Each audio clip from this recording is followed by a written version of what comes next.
Hello दोस्तों, good morning. स्वागत है आप सभी का झारखंड के एचसी के प्रश्नों सीरीज में। जैसा कि सीरीज का आज की स्वीकृत वीडियो और आज की वीडियो में हम लोग देखने वाले हैं झारखंड की बेहद ही महत्वपूर्ण लगभग 15+ प्रश्नों को देखने वाले हैं। साथ ही हर प्रश्न से संबंधित जितने भी महत्वपूर्ण बातें बन सकते हैं, जो आपके एग्जाम के दृष्टिकोण से महत्वपूर्ण बन सकते हैं, उन सभी बातों को कवर करने का प्रयास किया गया। तो प्लीज़ वीडियो को अंत तक जरूर देखिएगा। हाँ, अगर कंटेंट आपको बेहतर लगता है तो प्लीज़ चैनल को सब्सक्राइब जरूर कर लेना, ताकि इसी प्रकार का कंटेंट आपको रेगुलर प्रोवाइड करते रहे। तो चलते हैं आज की वीडियो का पहला प्रश्न स्टार्ट करते हैं। पहला प्रश्न है, झारखंड राज्य विश्व के मानचित्र पर किस गोलार्ध पर स्थित है? झारखंड जो राज्य है वो विश्व के मानचित्र पर देखा जाए तो ये आपका किस गोलार्ध पर स्थित है? ध्यान रखना, कैसे जवाब होगा ऑप्शन नंबर ए, अर्थात झारखंड जो राज्य है वो विश्व के मानचित्र पर देखा जाए तो आपका उत्तरी गोलार्ध पर स्थित है। ठीक है, किधर है? वह उत्तरी गोलार्ध पर स्थित है। चलते हैं इनसे संबंधित कुछ बातों को जानते हैं। पहला बात तो ये है, झारखंड देश के पूर्वी भाग में स्थित है। ठीक है, विश्व के मानचित्र में देखा जाए तो ये आपको उत्तरी गोलार्ध में, वही आपका झारखंड को देश यानी भारत के देश के अनुसार से देखा जाए तो ये जो तक पूर्वी भाग में, भारत के किसी देश में यानी पूर्वी भाग में स्थित है। ठीक है, छोटा नागपुर झारखंड का सबसे बड़ा भाग है। ध्यान रखना, झारखंड का सबसे बड़ा भाग देखा जाए तो आपका छोटा नागपुर का भाग है।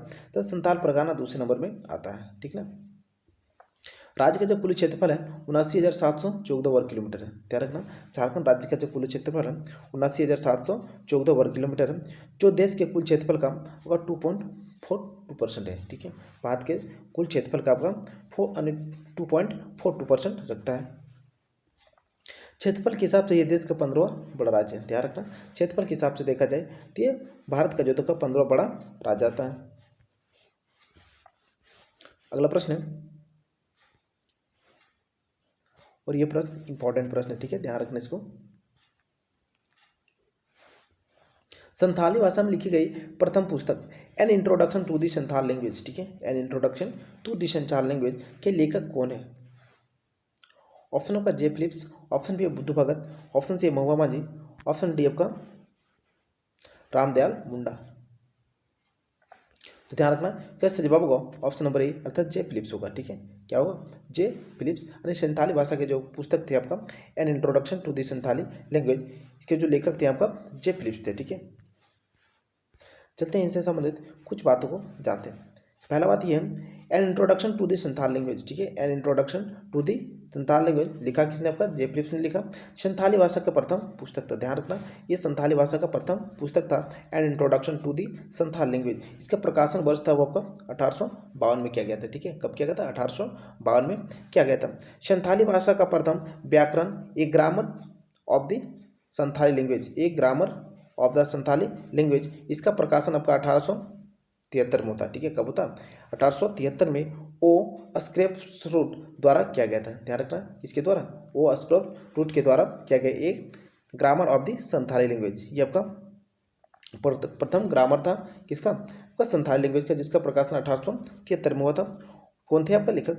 स्क्रेप फुआउड। ठीक है, संथाली भाषा का प्रथम उपन्यास, ध्यान रखना इस बात को भी, संथाली भाषा का प्रथम उपन्यास हाड मवाक। ठीक है, हाड मवाक, जिसका अर्थ होता है हाडमा का गांव। ठीक है, जिसका अर्थ क्या होता है? हाडमा का गांव, जिसका संथाली भाषा की लिपि है, जिसका प्रकाशन 1946 में, ठीक है, रोमन लिपि में किया गया था। ध्यान रखना, ये जो हाडमा का गांव है, यानी इस उस उपन्यास को लिखने के लिए किसका नहीं, रोमन लिपि का प्रयोग किया गया है। कब किया गया था? 1946 में ये लिखा गया।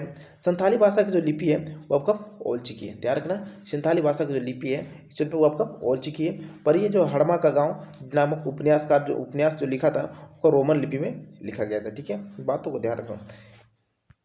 आप लोग ये कमेंट के माध्यम से हमें बता कि ओलचिकी, ठीक है, जो संथाली भाषा की लिपि ओलचिकी है, इसका आपका आविष्कारक कौन थे? ठीक है, आपको आप लोग कमेंट के माध्यम से बताने से। अगला प्रश्न है, नवमी ढोला मेला, नवमी ढोला मेला झारखंड के किस जिले में स्थित है लगता है? ठीक है, नवमी जो ढोला मेला है वो आपका झारखंड के किस जिले में लगता है? ध्यान रखना, ये प्रश्न आता है बार बार। ठीक है, ध्यान रखना, नवमी ढोला मेला, तो ये नौवीं ढोला मेला होता है वो आपका रांची जिले में लगता है। कहाँ लगता है? रांची जिले में लगता है। चलते हैं कुछ, ये मेला का आयोजन नवमी ढोला मेला जो है इसका आयोजन जो था टाटी सिलवे रांची में होता है। ध्यान रखना कहाँ पे होता है, टाटी सिलवे रांची में होता है।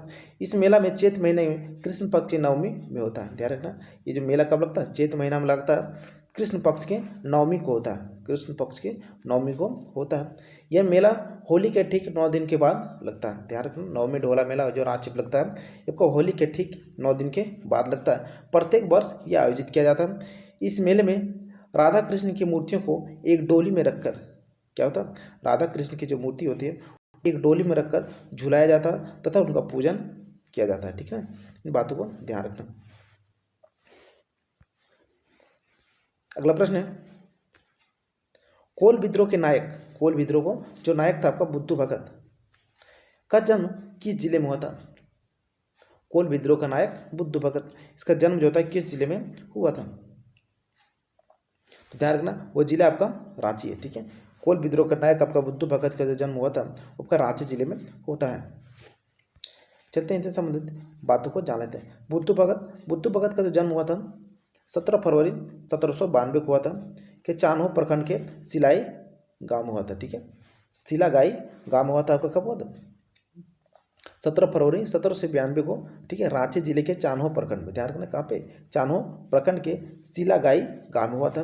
बुद्धू भगत का जन्म उराव परिवार में हुआ था। ठीक है, ये जो बुद्धू भगत है वो उराव परिवार से संबंधित थे। अगला बात है, झारखंड के प्रथम आंदोलनकारी बुद्धू भगत ही था। ध्यान रख लेना, इंपॉर्टेंट बात ये, झारखंड के वो प्रथम आंदोलनकारी थे आपका बुद्धू भगत जिनके को अंग्रेजों ने पकड़ने के लिए 1000 रुपये का इनाम की घोषणा किया था। ध्यान रखना कितना रुपया, 1000 रुपये की इनाम की घोषणा किया था, वो आपका बुद्धू भगत था।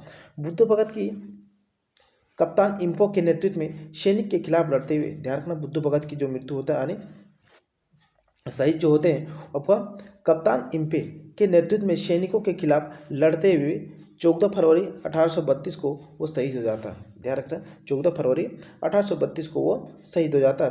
कप्तान इम्पे के नेतृत्व में जो सैनिकों के खिलाफ जो लड़ता है और 14 फरवरी 1832 को शहीद हो जाता है।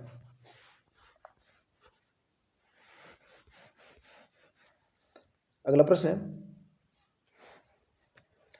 भारत सरकार द्वारा 8 जनवरी, ध्यान रखना भारत सरकार द्वारा 8 जनवरी को 31वीं जनजाति के रूप में किसे मान्यता मिलता है?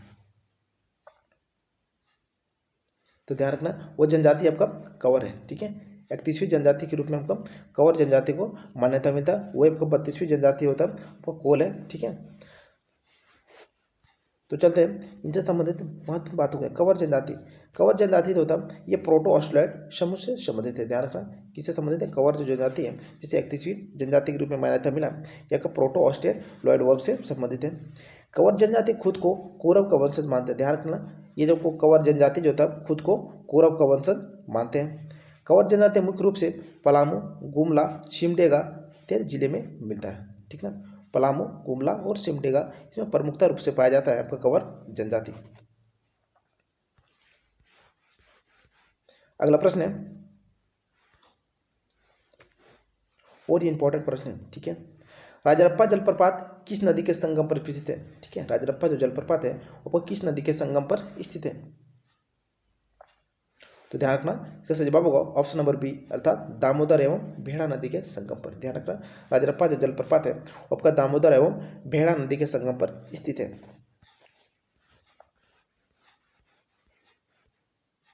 चलते हैं झारखंड के कुछ महत्वपूर्ण जलप्रपात के बारे में जानते हैं। पहला जलप्रपात, झारखंड का सबसे ऊंचा जलप्रपात आपको बूढ़ाघाट जलप्रपात। ठीक है, जो कहाँ पे यानी कितना इसका ऊंचाई है 465 फीट है, जो लातेहार जिला में स्थित है। कितना? लातेहार जिला में स्थित है।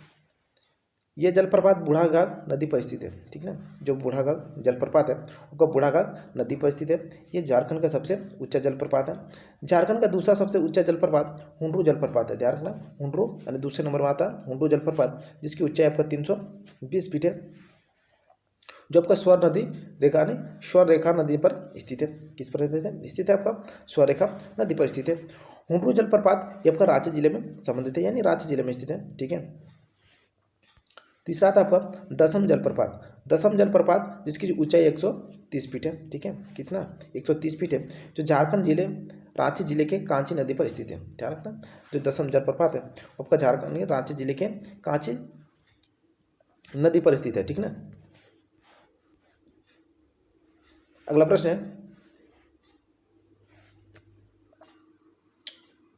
पुरातत्व स्थल इसको के संबंध में कौन सा कथन सही है। ठीक है, इसको जो है उसके संबंध में निम्न में से जो कथन दिया गया है इनमें से कौन सा कथन आपका सत्य है। ऑप्शन ए का, यह आदि मानव शैल चित्र दीर्घ सूर्य मंदिर मिले हैं। ठीक है, ध्यान रखना, बिल्कुल सही बात है। यहाँ पे यानी पुरातत्व स्थल जो आपका इसको है, इससे आपका आदि मानव शैल चित्र दीर्घा सूर्य मंदिर इत्यादि का चित्र मिले हैं। इसके चित्र दीर्घा में अंतरिक्षयान, ठीक है, अंतरिक्ष मानव नक्षत्र मंडल के चित्र भी अंकित है। ध्यान रखना, ये भी बिल्कुल सही बात है। अगला है, यह भूल भुलैया जैसी आकृति भी मिली है। यहाँ पे जो आपका इसको जो है इसमें आपका भूल भुलैया जैसे क्या बोलते हैं आकृति भी मिले हैं। ये जो तीनों बात है आपका इसको कैसे, ये तीनों का तीनों बात सत्य है। इसका सही जवाब क्या होगा, ऑप्शन नंबर डी, अर्थात इनमें से सभी। ठीक है, ये जो तीनों बात कहा गया ये सभी जो इनके बारे में सत्य है, इसको के बारे में। अगला प्रश्न है, और ये प्रश्न पूछता है, ध्यान रखना, झारखंड का वो कौन सा जिला है जहाँ सर्वाधिक मात्रा में अभ्रक पाए जाते हैं। तो ध्यान रखना, कश्यप बाबू को ऑप्शन नंबर डी, अर्थात कोडरमा। ठीक है, झारखंड का वह जिला कोडरमा है जहाँ सर्वाधिक मात्रा में आपका अभ्रक पाया जाता है। ठीक है, कोडरमा को आपका अभ्रक राजधानी भी कहा जाता है। ध्यान रख लेना, कोडरमा को झारखंड के यानी अभ्रक राजधानी भी कहा जाता है।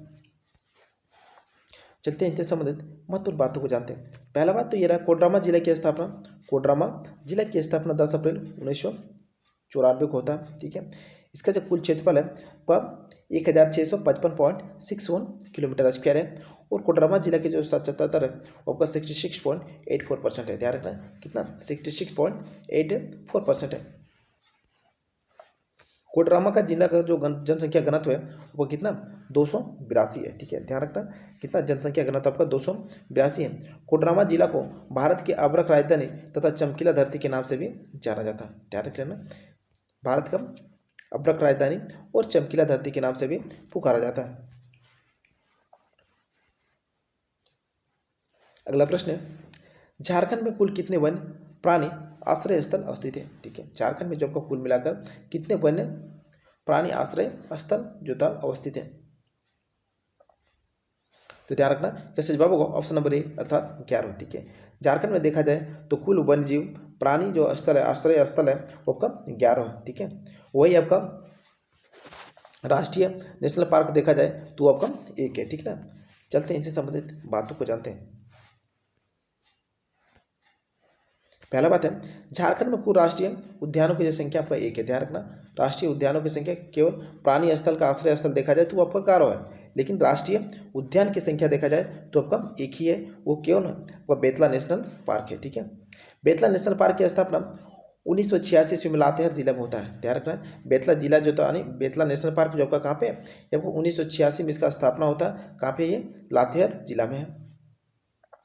बेतला नेशनल पार्क में विश्व में सर्वप्रथम बाघों की जनगणना 1932 में हुआ था। ध्यान रखना, ये पॉइंट 1 पूछता है। ठीक है, बेतला जो नेशनल पार्क है उसमें आपका सर्वप्रथम बाघों की जनगणना कब हुआ था,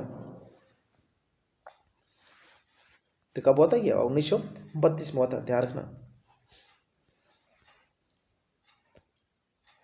अगला बात है, चाणक्य ने अपने प्रसिद्ध रचना, चाणक्य ने जो अपना प्रसिद्ध रचना किया था अर्थशास्त्र में झारखंड को किस नाम से संबोधित किया है। ठीक है, चाणक्य के अनुसार अर्थशास्त्र में जो था झारखंड को किस नाम से संबोधित किया है।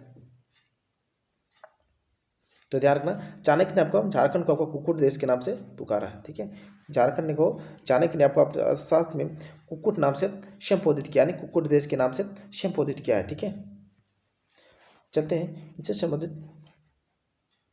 जानते हैं। पहला बात है, झारखंड का सर्वाधिक गर्म जलकुंड सूरजकुंड। ठीक है, झारखंड का सबसे सर्वाधिक यानी जल गर्म कुंड जो होता देखा जाए तो आपका किस जिले में स्थित है।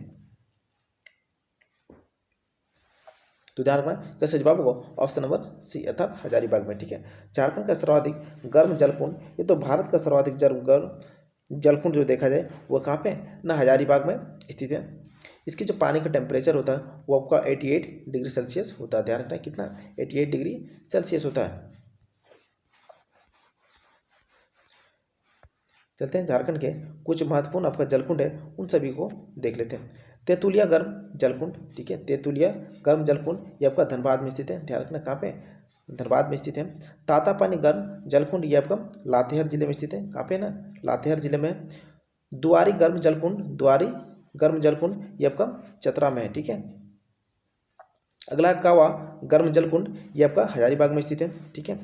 अगला आपका एक आता है चरक खुद्र गर्म जलकुंड, ठीक ना, चरक खुद्र गर्म जलकुंड ये आपका धनबाद जिला में स्थित है। तीन सभी को इंपॉर्टेंट को याद रखना, ठीक ना।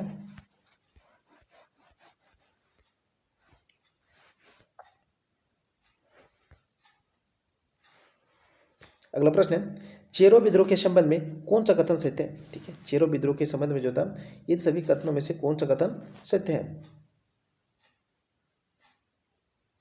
ऑप्शन है आपका यह विद्रोह 1800 ईस्वी में चेरो किसानों ने अपने राजा के विरुद्ध शुरू किया था, बिल्कुल सही थे। 1800 ईस्वी में क्या था कि चेरो के किसानों जो था, चेरो विद्रोह के चेरो के किसान ने क्या कहता अपने राजा के विरुद्ध में क्या करता था ना, विद्रोह कर देता। अंग्रेजों के द्वारा करता था क्या, जगन्नाथ सिंह, ठीक है, जगन्नाथ सिंह के स्थान पर गोपाल राय को राजा के बना देता है, ठीक है। जगन्नाथ वहाँ के राजा थे जगन्नाथ सिंह, लेकिन उसके स्थान पर अंग्रेजों ने क्या करता, गोपाल राय को वहाँ का राजा बना दिया जाता। अंग्रेजों ने गोपाल राय को बंदी बनाकर फिर पटना जेल में डाल देता। अंग्रेजों का ये नियम ही था कि फूट डालो और शासन करो, कि पहले जगन्नाथ से वहाँ के क्या थे शासक थे, उसके जगह में क्या कर देता है न, गोपाल राय को राजा बना देता है। फिर कुछ दिन रहने के बाद गोपाल राय को फिर अंग्रेज क्या कर देता है, बंदी बना लेता है और अपने कब्जे में राज्य को ले लेता है।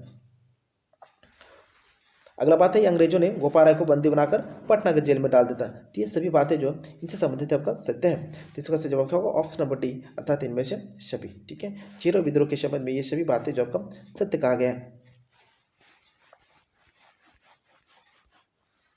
अगला प्रश्न है 1857 का विद्रोह झारखंड में कहाँ से प्रारंभ हुआ था, ठीक है, ध्यान रखना इंपॉर्टेंट बात है। 1857 के जो विद्रोह है झारखंड में कहाँ से शुरू हुआ था, तो ध्यान रखना जैसे बाबू को ऑप्शन नंबर सी, क्या होगा ऑप्शन नंबर सी अर्थात देवघर से, ठीक है। 1857 की जो क्रांति झारखंड के भूमि से शुरू हुआ था वो आपका देवघर था, ठीक है, देवघर था जहाँ 1857 की क्रांति का बिगुल फूका गया था आपका झारखंड में, ठीक है।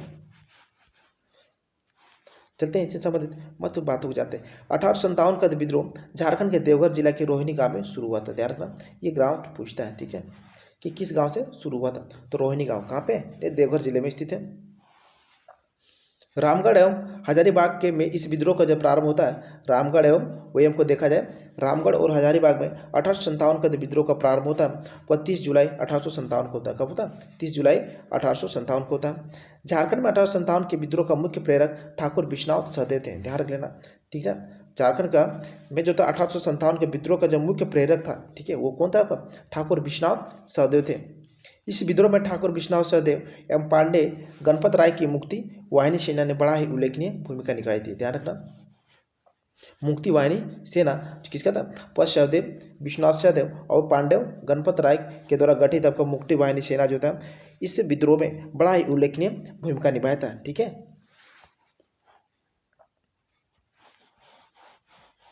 अगला प्रश्न है रांची में निम्न में से किसके नेतृत्व में, रांची में निम्न में से किसके नेतृत्व में विशाल सभा का आयोजन किया गया, ठीक है, और साइमन कमीशन वापस जाओ के नारे के साथ बहिष्कार प्रस्ताव करने का पास किया गया, ठीक है। ध्यान रखना रांची में इनमें से किसके नेतृत्व में एक विशाल सभा का आयोजन किया गया और साइमन कमीशन वापस जाओ के नारे के साथ बहिष्कार करने का प्रस्ताव पास किया गया। ऑप्शन आपका Gulab Tiwari, option B Videshwari Dubey, option C आपका SK Sahay, option D Usman Miyan. तो ध्यान रखना वो आपका नेता कौन थे, SK सहाय थे, ठीक है। कौन था, SK सहाय, जिसके नेतृत्व में आपका रांची में साइमन कमीशन वापस जाओ के नारे के साथ साथ ये प्रस्ताव पास किया गया था, ठीक ना। अगला प्रश्न है और ये बेहद ही महत्वपूर्ण प्रश्न है, ठीक है, ध्यान रखना। कांग्रेस का 53वां वार्षिक अधिवेशन, ठीक है, कांग्रेस का जो 53वां वार्षिक अधिवेशन हुआ था वो कहाँ हुआ था, ऑप्शन आपका झारखंड, बी है पश्चिम बंगाल, ऑप्शन सी आपका उड़ीसा, ऑप्शन डी आपका उत्तर प्रदेश। तो ध्यान रख लेना, कैसे जवाब होगा ऑप्शन नंबर ए अर्थात झारखंड में। ठीक है, कांग्रेस का जो 53वां वार्षिक अधिवेशन हुआ था आपका झारखंड में हुआ था, झारखंड के रामगढ़ जिले में हुआ था। ठीक है, चलते हैं इनका पूरा बातों को जान लेते हैं।